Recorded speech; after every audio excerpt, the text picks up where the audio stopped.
Salut à tous, alors cette semaine on va voir ensemble ce qu'il vaut cette nouvelle tablette de chez Pipo. Ça s'appelle Pipo P9 qui est techniquement un successeur de Pipo M9. Voilà, le Pipo M9 c'était très populaire l'année dernière.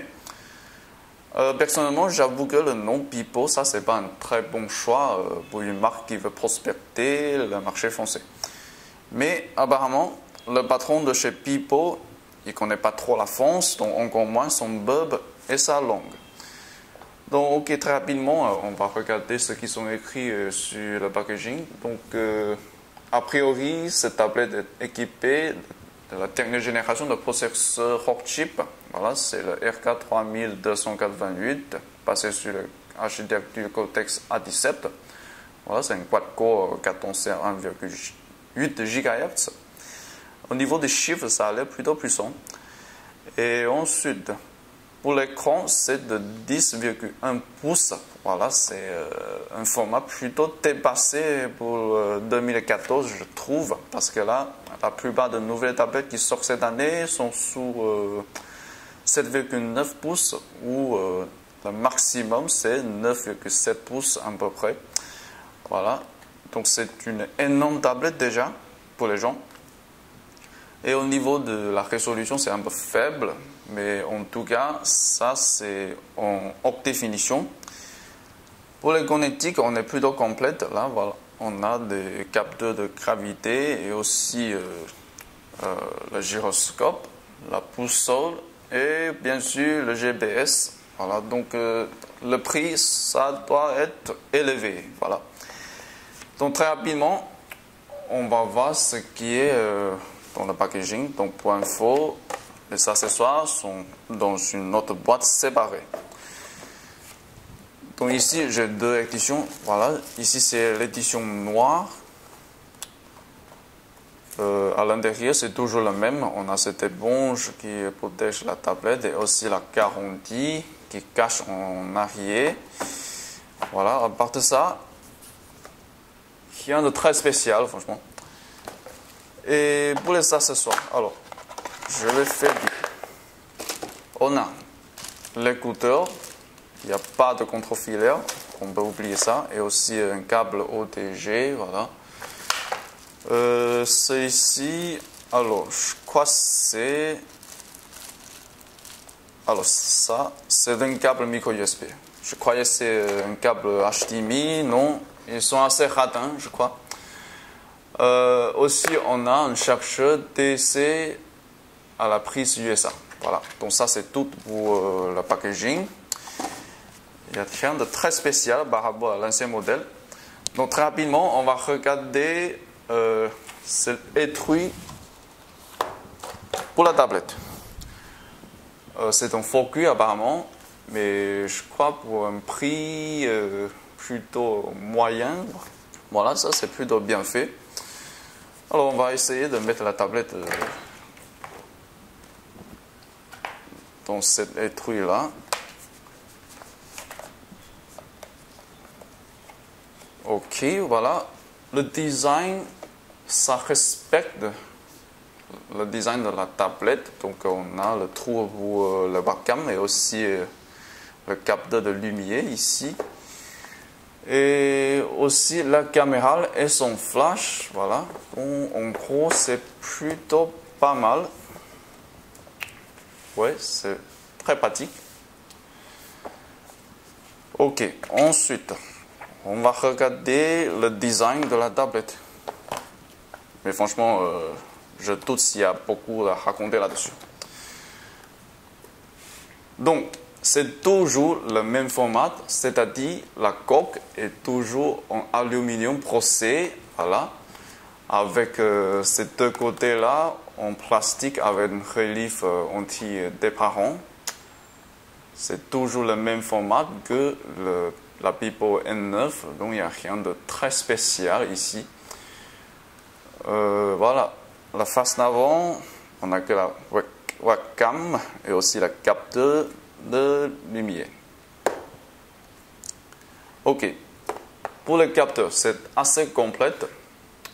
On commence par ici. Donc, tout d'abord, on a l'emplacement de micro SD et aussi la prise jack 3.5. Et ensuite, ça c'est la sortie ODG.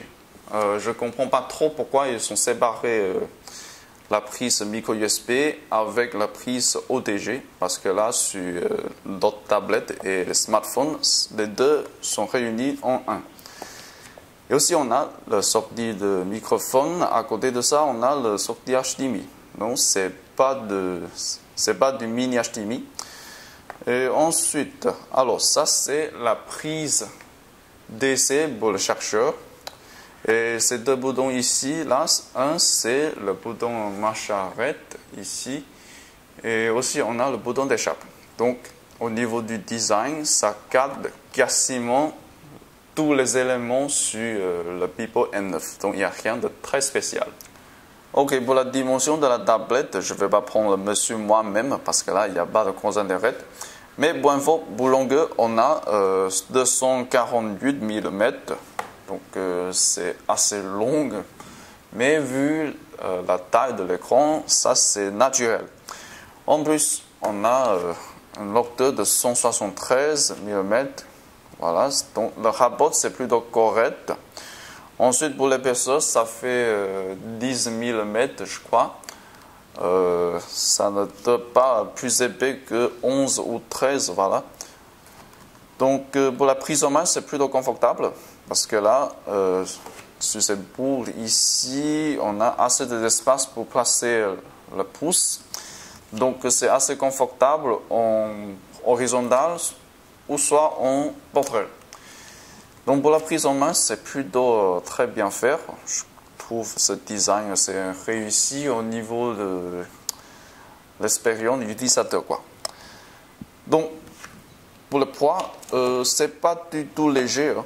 Je tiens à préciser, vu le matériel qu'il utilise pour sa coque et aussi la taille de la tablette. Voilà, donc ça fait 565 grammes. C'est pas mal déjà.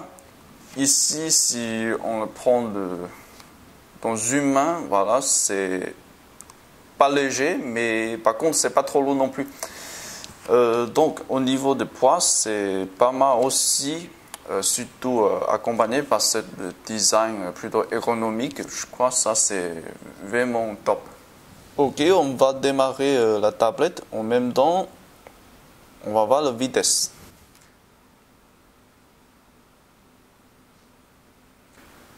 Ok, un tout petit plus de 20 secondes, on est arrivé. Donc ça c'est plutôt pas mal, je trouve. Alors, première impression de cet écran, j'avoue que la résolution c'est un peu faible pour un écran de 10,1 pouces. Par contre, la luminosité c'est pas mal du tout, je trouve. Alors, on est maintenant en mode automatique. Voilà. Ensuite, pour l'angle de vue, c'est correct. Voilà. Il n'y a rien de très impressionnant, franchement. Par contre, il faut qu'on se trouve dans une chambre noire pour voir s'il y a des fuites de lumière. Mais ça, je crois, c'est moins important. Alors, qu'est-ce que j'aime pas? C'est le sous-couche. Moi, j'aime pas trop ce style de sous-couche parce que là, au niveau esthétique, je trouve que ça, c'est vraiment... voilà, c'est pas fini. J'ai l'impression que c'est pas un sous-couche bien fini. Il manque de finition. Voilà, avec ces carrés, voilà, pas très raffinés, avec ces couleurs, voilà, un peu bizarre. Mais heureusement, c'est supprimable, les éléments de ces sous-couches proposées par Pipo. Mais au niveau de réactivité, je trouve que c'est pas mal du tout. Alors, il y a un truc que je trouve gênant, c'est qu'avec ces détruits, si vous placez la tablette comme ça, là, ça n'aide pas à tomber. Donc, tout d'abord, ça c'est un peu chiant de toucher ces boutons là ici, et aussi il y a de fortes chances que le webcam soit bloqué. Ok, au niveau de réactivité, je trouve c'est pas mal du tout. Alors regardons sur l'interface de gadget. Voilà, ça rame un peu, mais c'est assez réactif déjà. Ok, donc qu'est-ce qu'il y a de remarquable dans les paramètres? Alors, tout d'abord, il y a la multi-fenêtre. Donc, c'est juste ce qu'on a montré dans les vidéos précédentes sur d'autres modèles de Pipo. Voilà, cette fonctionnalité, c'est plutôt pratique, je trouve. C'est plutôt sympa. Voilà. En plus, on peut sélectionner entre les différents écrans. Ça, c'est plutôt pas mal, je trouve. C'est vraiment un très bon argument de vente pour la tablette. Et ensuite, qu'est-ce qu'il y a? Alors, pourquoi ils sortent donc? Ici, on a aussi les paramètres pour la sortie HDMI. Donc, vous pouvez configurer la résolution et ainsi que le taux de rafraîchissement pour l'image sortante. Donc ici, on a HD, Full HD et aussi une résolution moins élevée. Voilà. Donc c'est plutôt pas mal. Dernièrement, ce qui est spécial, c'est le bouton de capture de l'écran qui se trouve ici. Voilà. Ça, c'est le paramètre. Ensuite, qu'est-ce que j'aimerais dire alors? Je crois qu'on va passer directement sur la partie benchmark. Ok, cette fois-ci, je ne vais pas passer sur AnTuTu pour les benchmarks parce que là, chaque fois, je fais un texte sur les benchmarks. Voilà. C'est tout le temps AnTuTu. Je trouve ça vraiment fatigant, franchement. Par contre, vous trouverez tous les captures des écrans des benchmarks que j'ai fait sur cette tablette dans la description bien en bas. Donc, cette fois-ci, je vais prendre juste un seul benchmark. Ça s'appelle le A2 Benchmark. En fait, c'est un jeu vidéo 3D qui est modifié pour fonctionner comme un benchmark. Donc, tout d'abord, je vais essayer High Quality.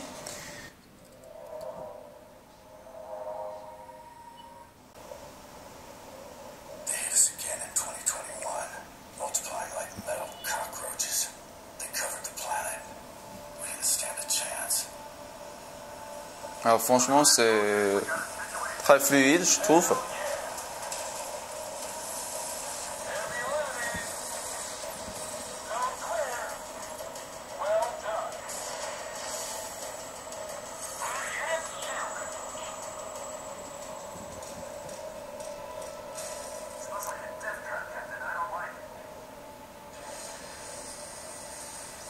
Franchement, la graphique, c'est au top.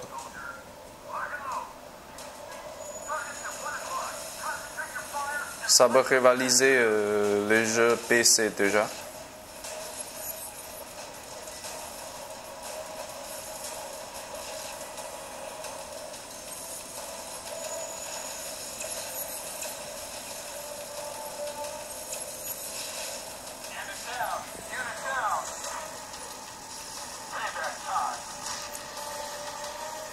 Alors déjà, c'est une situation très cherchée pour la tablette, je trouve. Mais la batterie, ça fait pas très chaud.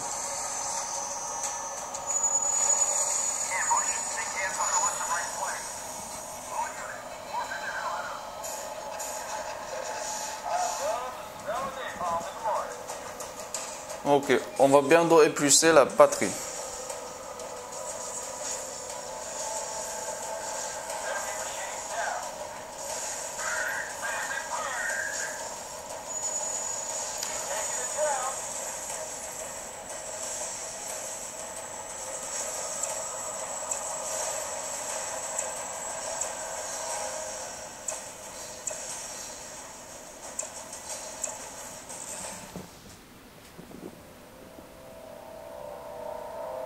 Ok, c'était très fluide, je trouve, mais c'est vraiment cherché, cette situation.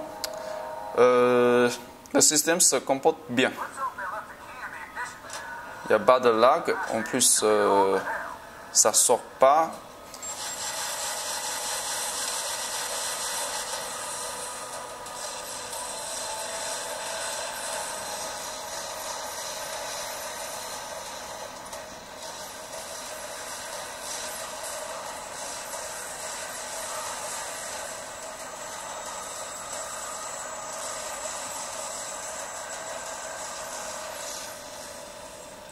Ok, je ne vais pas mettre la totalité de ces benchmarks sur cette vidéo, sinon ça sera hyper long. Donc vous trouverez la capture de l'écran pour le résultat dans la description tout en bas. Mais franchement, d'après ce que je vois ici, ça c'est vraiment très puissant, la tablette. Ok, sur cette device, on a de quoi comme capteur? Alors, tout d'abord, on a GPS confirmé, l'accéléromètre, boussole, voilà. Encore plus bas, le gyroscope, capteur de gravité, accélération linéaire, plus rotation vecteur. Donc on commence tout d'abord avec l'accéléromètre. Ok, ça allait marcher, voilà, aucun problème. Ensuite, la boussole, ça va prendre un peu plus de temps.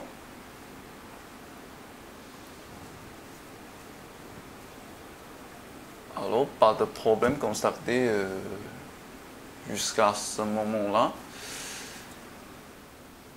Ok, pour le gyroscope, on ne va pas le laisser sur la table. On le tient comme ça et on fait tourner un peu. Franchement, ça allait plutôt pas mal, mais on ne sait jamais la performance pour le jeu. Donc, on verra ça plus tard dans un jeu 3D de course. Ensuite, capteur de gravité. Voilà, ça fonctionne. Aucun problème. Ensuite, accélération linéaire. Ok, ça marche aussi. Dernièrement, rotation vecteur.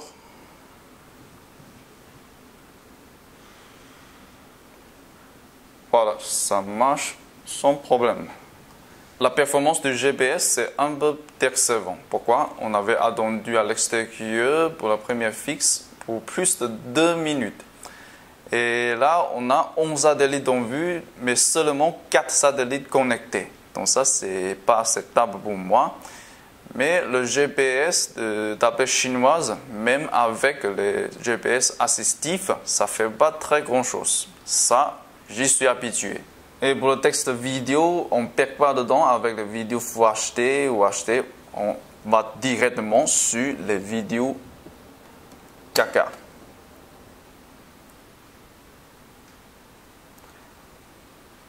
Et ensuite, je vais lire directement le fichier 4K sur mon greffe USB. Et on va voir.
Ok, les deux haut-parleurs sont vraiment puissants, je trouve. Et en termes de fluidité, pour la lecture pour ce fichier-là, ce qui est moins de 500 mots, il n'y a aucun problème. Mais sérieusement, mon gars, tu as joué trop aux jeux vidéo. Et ensuite, on va essayer un autre.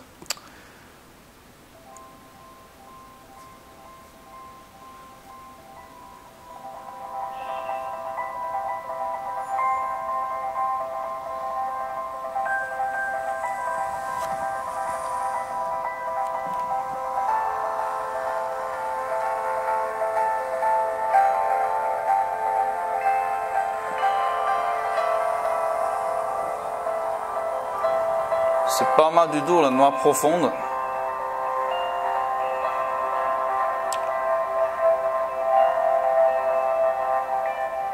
Mais il y a un truc que j'aime pas trop, c'est qu'il n'y a plus le bouton physique pour le volume plus-moins. Donc il faut absolument baisser le volume via ces boutons ici, les boutons virtuels. Ça, c'est vraiment pas très sympa, je trouve.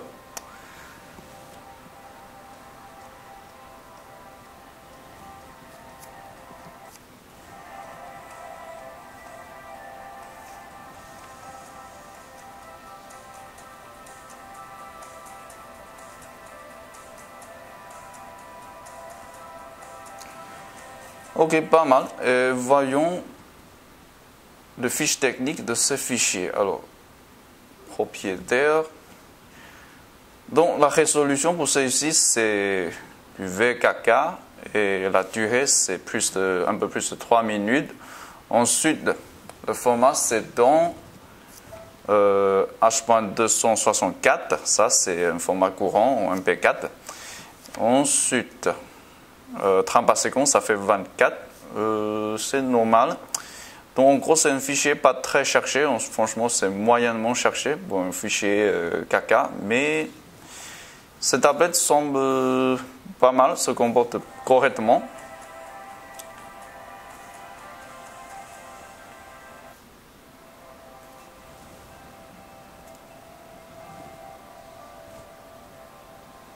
Ok, ensuite, c'est le texte Wi-Fi et Internet. Ok, texte Wi-Fi et Internet. Comme toujours, on est sur un réseau très puissant. Là, on a une puissance pour moins 59 à peu près. Aucun souci pour la réception. Donc, d'abord, on va essayer Play Store.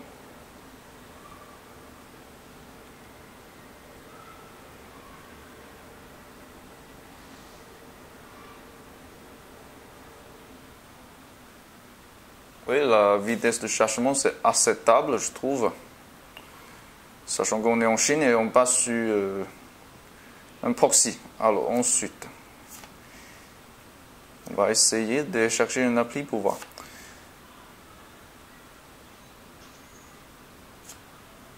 Ok, il y a des problèmes pour le téléchargement.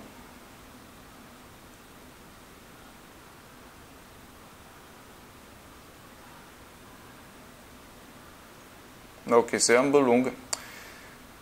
Donc là, pour le téléchargement, je ne sais pas. Mais pour le chargement de la page, c'est bon.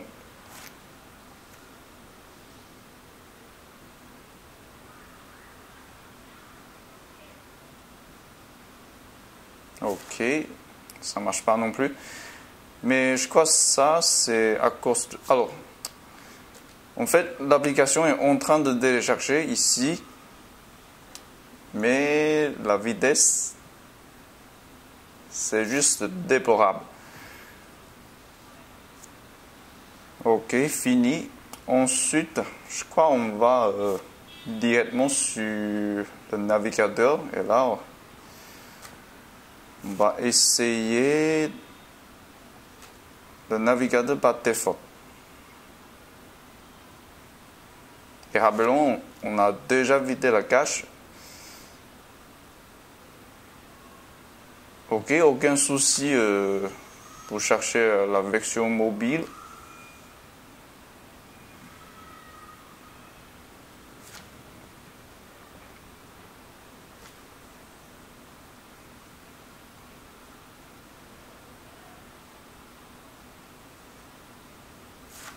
Alors, ça prend un peu plus longtemps que prévu, mais c'est à cause de la vidéo ici, tout en tête. Mais pour l'image et le texte, il n'y a aucun problème. Alors, on va essayer une autre.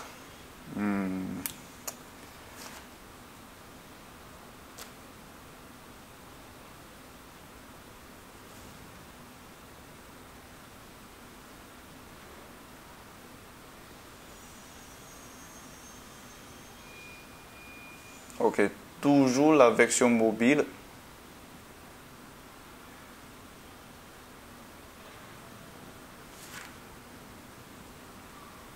Ah non, c'est la version bureau. Alors, le chargement, c'est un peu long, j'avoue. Ça fait plus de 40 secondes. Voilà. Pour qu'on puisse arriver sur 80% de contenu de la page. Mais ça, c'est acceptable pour moi. Surtout pour les sites étrangers. Ok, pour le texte Wi-Fi, Internet, c'est bon. Ok, on arrive sur le texte caméral. Bon, première impression, je dirais l'autofocus est vraiment réactif. Ça, c'est ma première impression. Voilà, sachant qu'on est en gros plan maintenant et on est quand même très très proche de l'objet, mais là, ça, c'est vraiment très réactif. C'est autofocus, là, c'est quasiment sans effort pour focaliser sur l'objet. Et pour l'info, interface, c'est typiquement celui sur Android KitKat, là, pour les tablettes. Donc, il n'y a pas de surcouche, il n'y a pas de modification. Je trouve ça vachement sympa.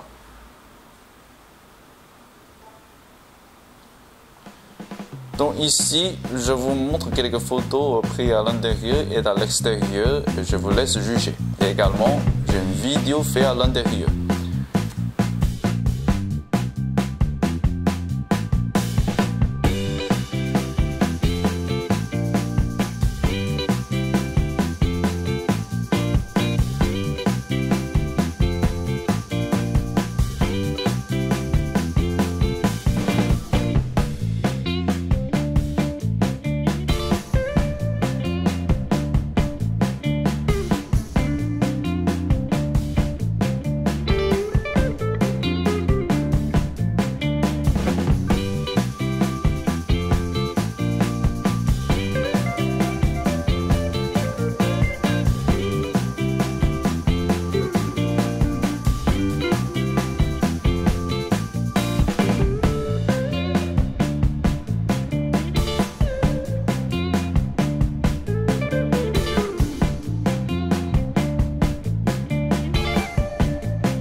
Ok, le texte gaming, on va prendre tout d'abord le Need for Speed.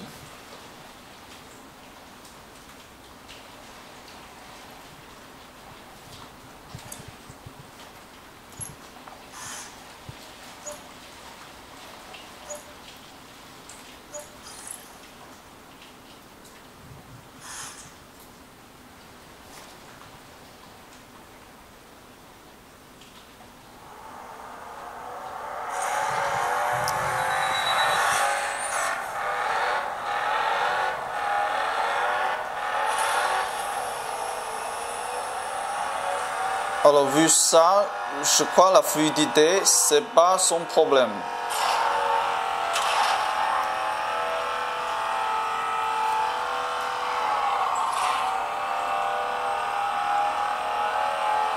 Par contre, on ne sait jamais sur la performance à long terme.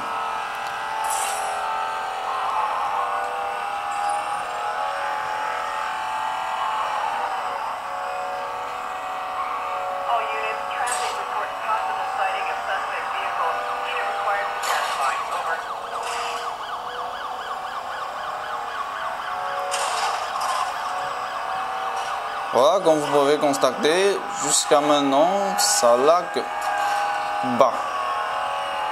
Presque jamais.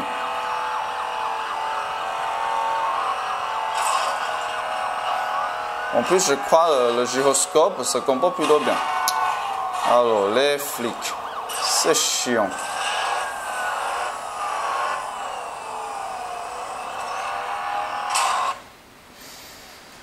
Donc, on m'a fait épuiser notre batterie. Donc, faut que je bouge vite. On passe sur un autre jeu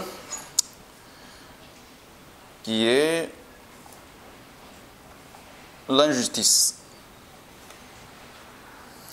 Ok, ça c'est pas un jeu léger, hein. Déjà, même si c'est un jeu de combat, le graphique c'est plutôt lourd.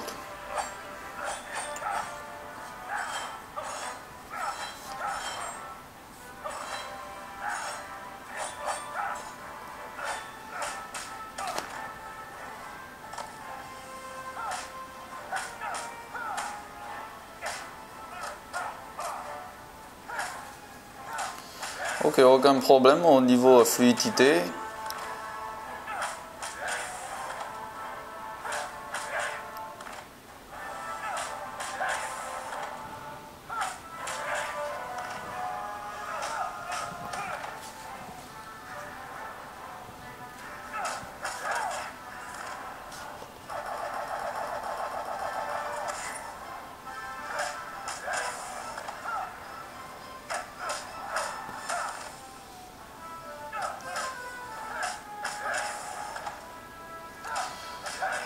Donc je crois que pour ce genre de jeu, les co-jeux 3D,